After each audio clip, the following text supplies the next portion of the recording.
Welcome बच्चों, आज हम पढ़ेंगे कक्षा 6 गणित पाठ 3। आज का हमारा टॉपिक है पूर्णांकों पर योग संक्रिया के प्रगुण। कह रहा है निम्नलिखित तालिका के खाली स्थानों को भरिए। किन्हीं दो पूर्णांकों का योग ऋण 4 धन 6, योगफल का मान कितना आएगा? देखिए, जब विपरीत पूर्णांक होंगे तो मैंने बताया था कि जोड़ने के लिए आप क्या करेंगे, घटा देंगे और उसके बाद से वही साइन लगेगा जो बड़े वाले का साइन होगा। तो यहाँ पे हमारा देखिए 6 में से 4 जाएगा 2, और चूंकि 6 का साइन जो है वो प्लस है तो हम प्लस लगाएंगे। योगफल पूर्णांक है नहीं तो योगफल पूर्णांक है। नेक्स्ट हम देखेंगे +8 प्लस -8। तो आंसर क्या आएगा बच्चों? हमारा आंसर आएगा, देखिए 9 में से 8 घटा देंगे 1 आएगा, और हमारा 9 वाला बड़ा है इसलिए +1। क्या यह पूर्णांक है? तो हाँ, यह एक पूर्णांक है। नेक्स्ट हमारा देखेंगे -12 प्लस +7। तो हमारा 12 में से 7 जाएगा तो कितना बचेगा बच्चों? 5। और चिन्ह कौन सा लगेगा? देखिए यहाँ पे माइनस वाला बड़ा है तो माइनस का चिन्ह लगेगा। क्या यह पूर्णांक है? तो हाँ, यह भी एक पूर्णांक है। +14 प्लस 3, तो दोनों को जोड़ दीजिए बच्चों, 14 और 3 हो जाएगा हमारा 17, और साइन क्या लगेगा? प्लस। क्या पूर्णांक है? तो हाँ, पूर्णांक है। इस सारणी से हमें क्या पता चला बच्चों? इस सारणी से हमें पता चला कि दो पूर्णांकों का योगफल सदैव पूर्णांक होता है। दो पूर्णांकों का योगफल सदैव एक पूर्णांक होता है। अतः पूर्णांकों में योग संक्रिया संवरक है। यानी पूर्णांकों में योग संक्रिया क्या है बच्चों? संवरक है। योग संक्रिया क्या है? संवरक है। ओके, चलिए कोई दो पूर्णांक -7 तथा +4 ले। -7 प्लस +4, अब इसमें क्या है? -3 plus 4 plus -7 is equal to -3। इसी प्रकार पूर्णांकों के अन्य जोड़े -6 और 0 तथा +8 और -11। इसी प्रकार यहाँ -6 प्लस 0 क्या आएगा बच्चों? -6 प्लस हमारा 0 प्लस -6 क्या आएगा? तो भी -6 +8 प्लस -11। तो ये अगर हम इसको उल्टा करें -3 और -11 प्लस 8 तो भी क्या आएगा? -3। उपयुक्त से स्पष्ट है कि किसी भी क्रम में दो पूर्णांकों का योगफल सदैव समान होता है। यानी पूर्णांकों में योग संक्रिया क्रम विनिमेय है। यानी कि बच्चों जैसे हमने सीखा था कि 2 + 3 भी 5 होता है और 3 + 2 भी 5 होता है। सेम वही चीज यहाँ पे ये बता रहे हैं हमें कि -7 प्लस +4 करें या +4 प्लस -7 करें, आंसर हमेशा क्या आएगा? -3। -6 प्लस 0 करें या 0 प्लस -6 करें तो भी आंसर क्या आएगा? -6। +8 प्लस -11 या -11 प्लस +8 करें तो भी आंसर क्या आएगा? -3। यानी हर बार हमारा आंसर जो है देखिए वो सेम है। ठीक है, आंसर क्या है? सेम है। और इससे हमने सीखा कि किसी भी क्रम में दो पूर्णांकों का योगफल सदैव समान होता है। यानी कि पूर्णांकों में योग संक्रिया क्रम विनिमेय है। तो पहला गुण हमने क्या सीखा? संवरक भी है। दूसरा हमने सीखा कि क्रम विनिमेय भी है। चलिए नेक्स्ट देखते हैं। कोई तीन पूर्णांक लें, +5 -3 और -4। इन तीनों को जोड़ लेते हैं। +5 प्लस -3, इनको पहले ग्रुप बना लीजिए, प्लस -4। तो क्या हो जाएगा? इन दोनों को जोड़ेंगे तो आ जाएगा +2। 5 में से 3 जाएगा 2, और साइन कौन सा लगेगा? 5 का। +2 प्लस -4, अब 4 में से 2 घटाएंगे 2, और साइन कौन सा लगेगा? 4 का, क्योंकि वो बड़ा है तो -2। दूसरे तरीके में क्या करेंगे बच्चों? इन दोनों का ग्रुप बनाएंगे। देखिए इन दोनों का ग्रुप बनाया हमने। तो इस बार हमने लिया है +5 प्लस ब्रैकेट में -3 प्लस -4। ठीक है, अब क्या हो जाएगा? इन दोनों को +5 प्लस -7, क्यों? -3 और -4 जुड़ जाएगा, हो जाएगा -7। आंसर क्या आएगा बच्चों? हमारा -2। इसी प्रकार तो क्या होगा? +5 प्लस -3 ब्रैकेट में है प्लस -4, इधर क्या है? +5 प्लस ब्रैकेट में -3 प्लस -4। दोनों बार आंसर क्या आ रहा है, सेम आ रहा है। तो उपयुक्त प्रकार के पूर्णांकों में -5 +4 +6 -3 -8 -3 +9 के लिए परिणामों की तुलना करके निष्कर्ष निकालिए। तो ये बच्चों आपका होमवर्क है, ये आप करेंगे, ठीक है। चलिए इससे हमें पता क्या चला, इससे में पता चला कि 3 पूर्णांकों को क्रम में जोड़ते समय योग संक्रिया बाएं से शुरू करें या दाएं से शुरू करें, पूर्णांकों का योगफल समान प्राप्त होता है। तो पूर्णांकों पर योग संक्रिया सहचर्य नियम का पालन करती है। तो पहला गुण हमने देखा बच्चों संवरक है, दूसरा हमने सीखा क्रम विनिमय का भी पालन करती है, तीसरा हम यहाँ पे देख रहे हैं कि सहचर्य गुण का भी पालन करती है। तो एक बार हम रिपीट कर लेते हैं। संवरक प्रगुण क्या था कि किन्हीं भी 2 पूर्णांकों को जोड़ने पर आंसर हमेशा पूर्णांक ही आएगा।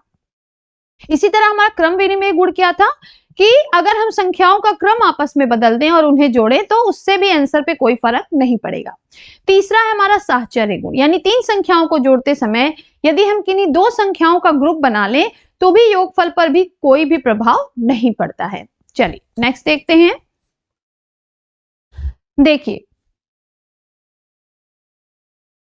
-4 + 0, तो क्या आंसर आया -4, +7 + 0 क्या आंसर आया +7, -11 + 0 आंसर क्या आया -11, 0 + -5 आंसर क्या आया -5।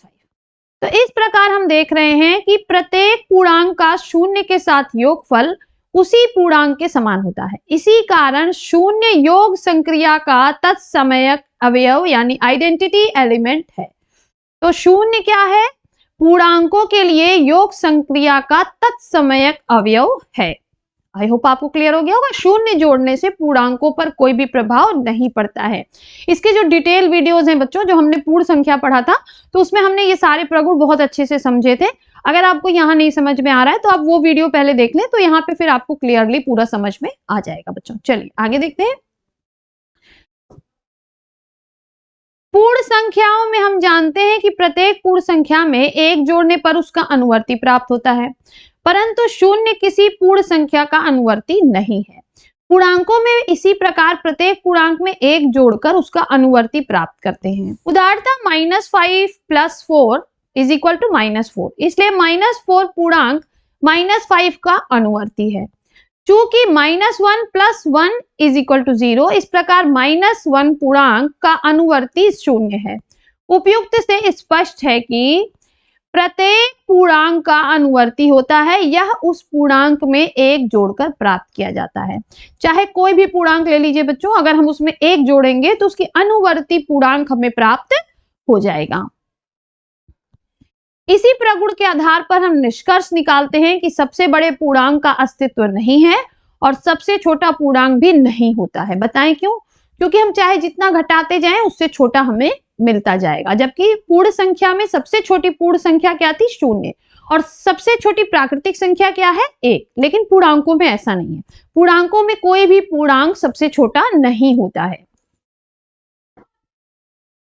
नेक्स्ट हमसे कह रहा है कि संख्या रेखा खींचिए और इस पर -2 +5 और +8 का योग प्रदर्शित कीजिए। देखिए बच्चों, यहां पर हमने पहले एक संख्या रेखा खींच ली। इस पर अब हमें सबसे पहले जाना है -2, तो हम यहां से चले 0 से कहां पहुंचे, -2। अब हमें इसमें जोड़ना है +5, तो हम 5 अंक दाएं तरफ चलेंगे। 1 2 3 4 5, कहां पहुंचे हम, +3 पे। फिर हमें +-8 करना है, तो माइनस के लिए हम बाएं तरफ जाते हैं, तो अगेन हम बाएं तरफ चलेंगे। 1 2 3 4 5 6 7 8, कहां पे पहुंचे बच्चों हम, -5 पे। तो हमारा फाइनल आंसर क्या हो जाएगा बच्चों, -5। तो देखिए यहाँ पे हमें आंसर दिखा रहा है -2 +5 +-8 = -5। उसके बाद हमसे कह रहा है कि निम्नलिखित का मान संख्या रेखा पर प्रदर्शित कीजिए। -5 + 7, 5 + -9, -2 + -6, -1 + -2 + 2, -2 + -3 +7। इसमें से बच्चों ये जो घा वाला है ये मैं आपको करके दिखा दे रही हूं। इसी पे देखिए बच्चों, हमारा जो घ वाला प्रश्न था -1 प्लस -2 प्लस 2, तो सबसे पहले हमें -1 पे जाना है, तो हम 0 से चलेंगे कहां पे, -1 पे, तो ये पहुंचे हम -1 पे। फिर हमें कह रहा है प्लस -2, यानी यहां से हमें फिर 2 और जाना है बाएं तरफ, तो 1 2, कहां पहुंचे हम, -3 पे। अब हमसे कह रहा है कि आपको +2 जाना है, तो +2 के लिए यहां से हम 2 स्थान दाईं ओर जाएंगे, 1 2, कहां पहुंचे हम बच्चों, हम पहुंचे -1 पे, तो इसका हमारा आंसर क्या हो जाएगा, -1। तो इसी तरह आपको नीचे के जो और क्वेश्चंस हैं यहाँ पे हमारे, इसको जो है, इस वाले क्वेश्चन को आपको सबको अपने घर पे रफ कॉपी में करना है। ओके, चलिए आगे बढ़ते हैं। अब हम पढ़ेंगे पूर्णांकों का घटाना। इन्हें कीजिए, चलिए। +5 माइनस +3 का मान रंगीन चकत्तियों की सहायता से ज्ञात कीजिए। तो +5 यानी 5 रंग की लाल चकत्तियां लीजिए, +3 यानी 3 रंग की लाल चकत्तियां लीजिए। +5 माइनस +3, तो 5 में से हमें 3 लाल चकत्तियां घटानी है, तो 3 लाल चकत्तियां घटाएंगे तो हमारा क्या आएगा, 2, तो आंसर क्या हो जाएगा, +2। तो इस प्रकार plus minus +3 is equal to +2। मान बताइए, +5 प्लस -3, तो आंसर क्या आया हमारा, +2। अब हम इसको बच्चों अपने टीएलएम की सहायता से करके देखेंगे, तो चलिए पहले हम इसको करके देख लेते हैं। देखिए बच्चों, ये हो गया हमारा 5 लाल चकत्तियां यानी +5, इसमें से हमें +3 को घटाना है, तो हम यहां से +3 यानी 3 रंग की लाल चकत्तियां हटा लेंगे। 5 लाल चकत्तियों में से हमें 3 लाल चकत्तियां घटानी है, ठीक है। तो घटाने के लिए हम क्या करते हैं, इसका रंग बदल देते हैं, तो हम इसको पहले बदल देंगे, ब्लू कर देंगे। अब देखिए हम पेयर बनाएंगे, ये क्या हो गया, +1 -1 0, फिर इसका बनाएंगे +1 -1 0, +1 -1 0, बचा क्या हमारे पास, 2 लाल चकत्तियां यानी कि +2, 2 लाल चकत्तियां मतलब +2। यही हमने अभी यहाँ पे किया था बच्चों डायरेक्ट, तो यहां पर भी हमारा आंसर क्या आया था, +2। नेक्स्ट देखिए, हमसे कह रहा है कि -7 -4 का मान ज्ञात कीजिए। तो -7 के लिए 7 काले रंग की चकत्तियां लीजिए और -4 के लिए 4 काले रंग की चकत्तियां लीजिए। तो 7 हमने काले रंग की चकत्तियां ले ली और 4 जो है उसमें में से हमें घटाना है, तो 7 में से हम 4 निकाल देंगे तो हमारा क्या आएगा, 3। आप इस तरह से भी कर सकते हैं, पर हमने जो कलर बदलने वाला मेथड सीखा है बच्चों, वो हमारा आगे चल के बहुत काम आने वाला है, जब हम 2 अलग अलग तरह के पूर्णांकों को घटाएंगे तब। ठीक है, अभी आपको ये मेथड समझ में आ रहा है, लेकिन तब वो मेथड ज्यादा अच्छे से समझ में आएगा। तो देखिए, तो यहां पे हो जाएगा -7 माइनस -4 इज इक्वल टू -3, तो -7 minus -4 is equal to -3, -7 plus +4, तो हमारा आंसर क्या आया, -3। क्या आंसर आया, -3। अब देखिए इसको हम अपने उस पे करते हैं, टीएलएम पे चलिए। देखिए बच्चों, यहां पर हमारे पास 7 नीले रंग की चकत्तियां यानी -7, इसमें से हमें -4 घटाना है, तो हम -4 को या तो यहां से हटा लें, तो हमारे पास आंसर क्या बचा, -3। या हम दूसरे तरीके से भी करके देखेंगे, इसके लिए हमें चाहिए कितनी, 4 नीली चकत्तियां और चाहिए। क्योंकि हम इसको घटा रहे हैं, तो जब हम इसको घटा रहे हैं तो हम इसका कलर चेंज कर देंगे, देखिए। ओके, उसके बाद हम पेयर बनाएंगे, तो देखिए ये हो गया प्लस माइनस हो गया 0 plus minus 0 plus minus 0 plus minus 0, तो भी हमारा आंसर क्या आया, 3 नीले रंग की चकत्तियां जो हमारी बुक में काले रंग से दिखाई हुई हैं, तो ये हो जाएगा हमारा -3। तो दोनों मेथड हमें पता होने चाहिए, क्योंकि ये वाला जो मेथड है कलर चेंज करने वाला, वो आगे हमें काम आने वाला है। +3 माइनस -4 का मान ज्ञात कीजिए। 3 लाल रंग की चकत्तियां लीजिए और 4 काले रंग की चकत्तियां लीजिए। +3 माइनस -4 का मान ज्ञात करने के लिए लाल रंग की 3 चकत्तियों में से काले रंग की 4 चकत्तियां निकालनी है, तो +3 मतलब 3 लाल चकत्तियां, 3 लाल चकत्तियां प्लस, अब देखिए इन्होंने क्या किया, यहां पर जो हमें चित्र में दर्शाना है तो वो इस तरह से दिया है कि +4 और -4 जोड़ दिया, तो यानी इसको जोड़ने से हमें कोई फर्क नहीं पड़ेगा, तो 3 प्लस +4 -4 यानी 3 + 4 शून्य युग्म इन्होंने ले लिए हैं। अब -4 यानी निकाली गई 4 काली चकतियां, तो -4 यानी 4 काली चकतियां। तो +3 माइनस -4 बची चकतियां क्या होंगी? तो देखिए अब यहां से इन्होंने 4 जो है बच्चों वो काली चकतियां निकाल दी हैं। 4 काली चकतियों को यहां से इन्होंने हटा दिया। तो बचा कितना? बचा ये हमारे पास ये वाला हिस्सा। तो यहां पे हमारे पास बच गया देखिए 3 और 4 यानी टोटल 7 लाल चकतियां यानी +7। अब जब हम इसको अपने टेएलएम किट की सहायता से करेंगे तो हम कैसे करेंगे? देखिए +3 -4, तो चूंकि हम घटा रहे हैं कलर चेंज कर देंगे। जैसे ही हमने कलर चेंज किया ये क्या हो गया बच्चों? ये हो गया हमारा +7 और यही आंसर हमारे बुक में भी आया हुआ था +7। ओके, अब इसको हम दूसरे तरीके जो बुक में दिया था वो क्या दिया था? 3 ले लीजिए, उसमें आप 4 शून्य युग्म को जोड़ दीजिए इस तरह से। अब इसमें में से आप 4 माइनस को हटा दीजिए तो भी आपके पास क्या बचती है?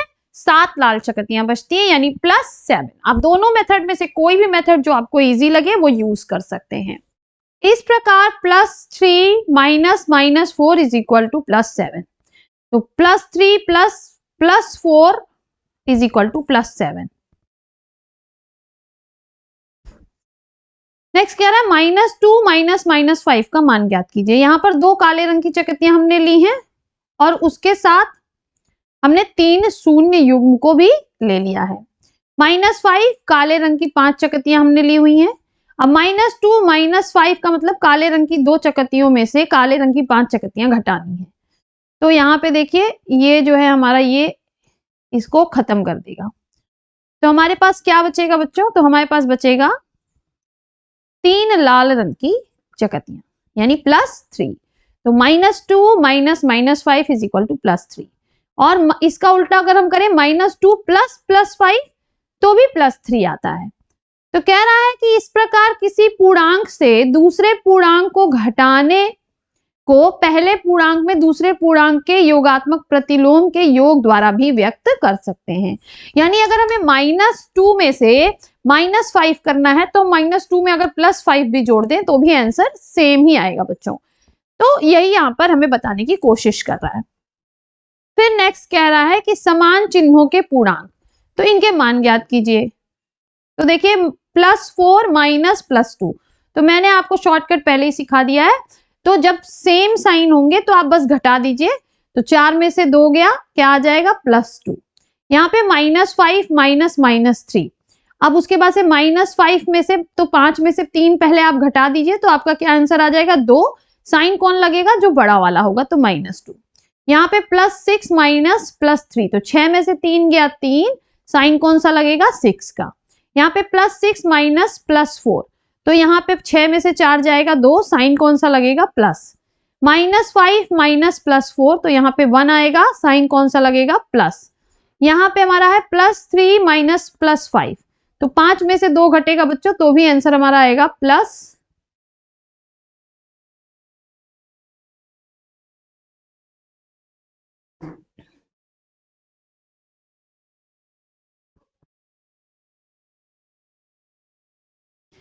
यहाँ पे बच्चों देखिए +3 हो जाएगा और ये हो जाएगा -5, तो +3 -5, तो यहाँ पे हमारा जो है -5 क्या है? बड़ा है, तो -2 इसका आंसर आ जाएगा।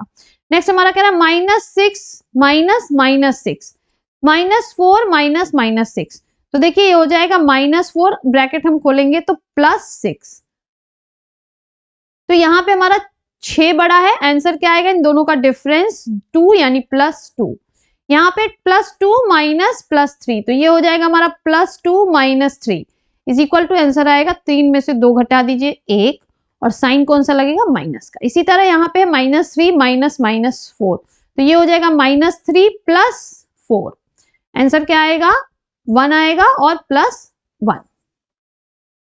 असमान चिन्हों के पूर्णांक -5 -+3, इसको हम कन्वर्ट करेंगे तो ये बनेगा -3 -3, -5 -3, दोनों ऐड हो जाएंगे बच्चों क्योंकि सेम साइन है, तो 8 हो जाएगा और माइनस।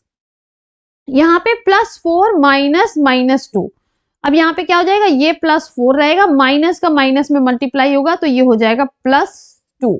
आंसर क्या आ जाएगा, +6। इसी तरह से बच्चों आपको ये सारे सवाल सॉल्व करने हैं। नेक्स्ट कह रहा है उपयुक्त विधि से निम्नलिखित के मान बताइए। तो +3 माइनस +4, तो ये हो जाएगा +3 माइनस 4। क्या आ जाएगा, 4 में से 3 घटाइए 1, साइन कौन सा लगेगा, -1।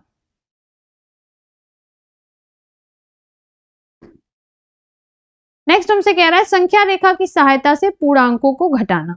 हम जानते हैं कि पूर्ण संख्याओं में संख्या रेखा में 8 - 5 का अर्थ है कि 5 से हम कितना और किस दिशा में चलें कि 8 पर पहुंच जाएं। इसी प्रकार पूर्णांकों में +8 माइनस +5 का अर्थ है कि संख्या रेखा पर +5 से और किस दिशा में चलें कि +8 पर पहुंच जाएं। चूंकि हम +5 से 3 इकाई दाईं ओर चलकर +8 तक पहुंचते हैं, अतः +8 माइनस +5 इज इक्वल टू 3। इसे हम संख्या रेखा पर इस प्रकार प्रदर्शित करते हैं। 5 से हम +8 पे जाने के लिए 3 अंक चले। इसी प्रकार -4 माइनस -3 का अर्थ है कि संख्या रेखा पर -3 से कितना और किस दिशा में चलें कि -4 पर पहुंच जाएं। तो हमें पता है कि अगर हम एक अंक बाईं ओर चलेंगे तो हम -3 से -4 पर पहुंच जाएंगे। तो -4 माइनस -3 इज इक्वल टू -1। अब कह रहा है संख्या रेखा की सहायता से +6 माइनस -3 का मान ज्ञात कीजिए। तो इसका मतलब हुआ कि -3 से हम कितना किस ओर चले कि हम +6 पे पहुंच जाएं। तो हम -3 से चलना शुरू करते हैं। 1 2 3 4 5 6 7 8 9। तो 9 खाने हम जब चले किस ओर, दाईं ओर। जब हम दाईं ओर चलते हैं तो प्लस लेते हैं, जब हम बाईं ओर चलते हैं तो माइनस लेते हैं। तो इसका आंसर क्या हो जाएगा, +6 माइनस -3 इज इक्वल टू +9। इसी तरह हमसे कह रहा है कि +4 माइनस -2 का मान ज्ञात कीजिए। तो अब हमसे क्या करना है, -2 से हम कितना किस ओर चलें कि हम +4 पे पहुंच जाएं। तो माइनस से प्लस पे जाना है तो हमें दाईं ओर चलना होगा।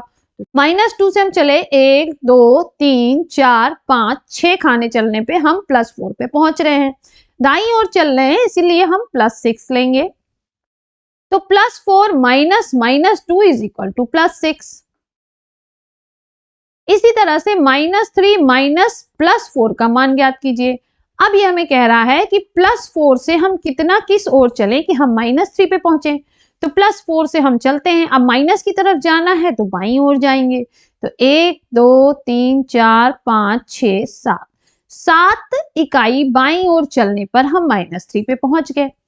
तो इसलिए -3 माइनस +4 इज इक्वल टू -7। अब हमसे कह रहा है कि उपयुक्त विधि से निम्नलिखित का मान बताइए। -2 माइनस -3। तो चलिए पहले हम एक संख्या रेखा खींच लेते हैं। ये हो गया 0, इधर हो गया 1, इधर हो गया 2, इधर हो गया 3, इधर हो गया -1 -2 -3। अब ये कह रहा है कि -3 से हमको -2 पे जाना है। तो -3 से एक अंक दाईं ओर चलने पे हम -2 पे पहुंच जाते हैं। तो हमारा आंसर क्या आएगा बच्चों, आंसर आएगा +1। नेक्स्ट देखिए हमसे कह रहा है +5 माइनस +3। चलिए इसको भी कर लेते हैं। तो हम संख्या रेखा पे थोड़ी संख्याएं बढ़ा देते हैं। ये हो गया 4, ये हो गया 5, इधर हो गया हमारा -4 -5। तो अब हमें कहाँ जाना है, अब हमें जाना है बच्चों +3 से +5 पे। +3 से +5 पे तो हम चलते हैं +3 से +5 पे। तो हम 2 अंक दाईं ओर चल के +3 से +5 पे पहुंच जाएंगे। तो हमारा आंसर क्या हो जाएगा, +2। इसी तरह हमसे कह रहा है कि -4 -2। तो -2 से -4 पे जाना है। तो -2 से -4 पे जाने के लिए हमें बाईं ओर 2 इकाई चलना पड़ेगा। तो इसका आंसर क्या हो जाएगा, -2। चलिए अब हम देखते हैं घटाने के कुछ प्रगुण। घटाने की संक्रिया के प्रगुण। दो पूर्णांक जैसे -6 और +7 लें। -6 -7 तो -6 माइनस +7। अब ये क्या हो जाएगा, हम इसका उल्टा भी कर सकते हैं, -6 प्लस -7, तो आंसर क्या आ जाएगा -13, जो एक पूर्णांक है। जो हमने अभी बदल के देखी ना अपनी गिट्टियों को जो हमें मिली थी, उनमें जब हमने बदला वही चीज इन्होंने कर रहे हैं कि उसमें या तो आप जो है क्या करिए कि सेम अंक को घटा लीजिए, लेकिन अगर आप नहीं घटा सकते हैं तो आप उसके योगात्मक प्रतिलोम को उसमें जोड़ दीजिए, तो भी आंसर सेम ही आएगा।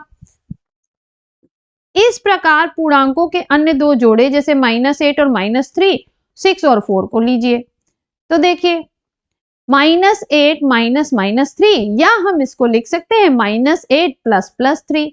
अब 8 में से 3 जाएगा 5 और साइन लगेगा -5 का, जो एक पूर्णांक है। 6 माइनस 4, तो 6 माइनस +4, तो 6 प्लस -4, इसको हम उल्टा भी लिख सकते हैं। दो आएगा आंसर जो कि एक पूर्णांक है। इस प्रकार हम देखते हैं यदि दो पूर्णांकों को लें तो किसी को दूसरे से घटाने पर पूर्णांक ही प्राप्त होता है। अतः पूर्णांकों में घटाना संवरक है, जबकि आप पहले देख चुके हैं कि यह प्रगुण पूर्ण संख्याओं में सत्य नहीं है। जब हम किसी पूर्ण संख्या में से दूसरी पूर्ण संख्या को घटाते हैं तो जरूरी नहीं है कि वो पूर्ण संख्या हो, लेकिन पूर्णांकों में क्या है, यदि एक पूर्णांक से हम दूसरा पूर्णांक घटा रहे हैं तो प्राप्त होने वाली संख्या हमेशा हमें पूर्णांक ही प्राप्त होगी।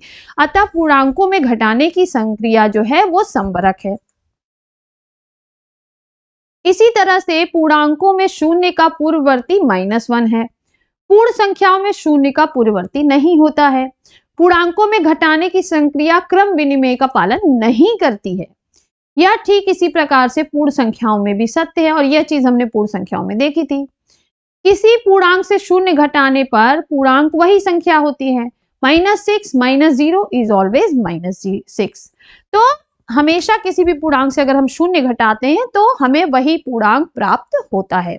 इसके आगे बच्चों अब हम जो है अभ्यास 3C सॉल्व करेंगे नेक्स्ट वीडियो में, और उसके आगे हम पढ़ेंगे पूर्णांकों पर गुणन संक्रिया को।